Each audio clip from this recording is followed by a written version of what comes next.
So why is Pixton going to all this trouble to bring a different kind of light, a broad spectrum, non-flickering, concentrated sunlight even, into a display? Well, by now you're pretty clued into the fact that the visible portion of the entirety of the spectrum is only a small part of it, right? The part in brackets there, that's the rainbow part of the spectrum, is only a portion of what your body is typically using to interpret information and to cue your body into what's going on in the environment. And that turns out to be pretty important. So our goal now is to leverage the fact that all of that light outside can be brought in, and you don't have to pay for that light could be free. So let's bring it in and let's have that light fully circadian aligned, meaning sunrise, you're getting all the right types of the spectrum, a lot of the extra infrared and visible part of the spectrum that enhances and supports the restorative parts of your body and turns on all the right signals. And then through midday, again, you're getting that new part of the spectrum, the context and the balances of those parts of the spectrum are then changing, and then then into sunset as well. So it changes throughout the day, sunrise, midday, sunset, all the right cues at all the right times.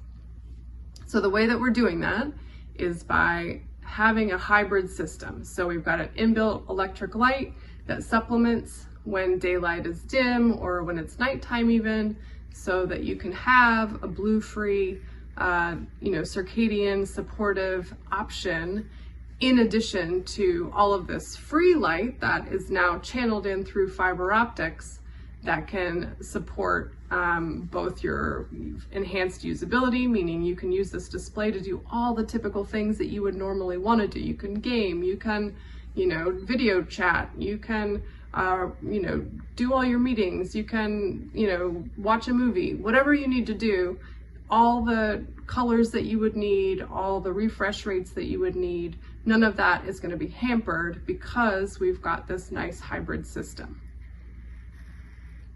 So, just to be clear, the images that you typically see on a screen are different from how we perceive, say, like a leaf in nature.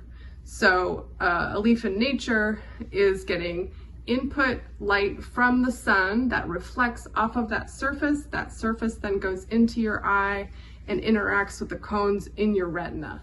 And that is an interpretation of the slice of wavelengths that are coming into your perception through your eyes. So the way that that's different from what we see on a screen is that on a screen, let's say, again, let's look at the green again to compare to the green leaves on the previous screen. The green is just a smaller slice of the total available constructed light that we have available, say, in an LED, PC white light. So that green is just a tiny little slice, and it's missing a lot of the invisible part of the spectrum that your body would be also using to cue and to interpret the surrounding environment and the images.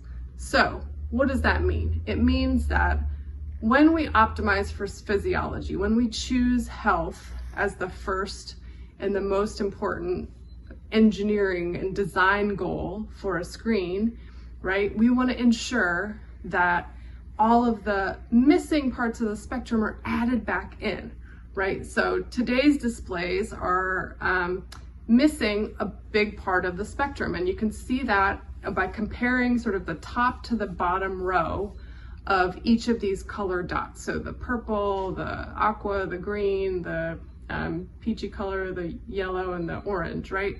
Top to bottom, if you compare, you can see that a PC LED would show only a tiny portion of the spectrum. You would interpret that same color that you would see on the bottom, but when it was illuminated by sunlight, that's the bottom row represents what your brain would really be interpreting, right? So that purple in nature would be constructed of all of those additional wavelengths that you don't see on the top row.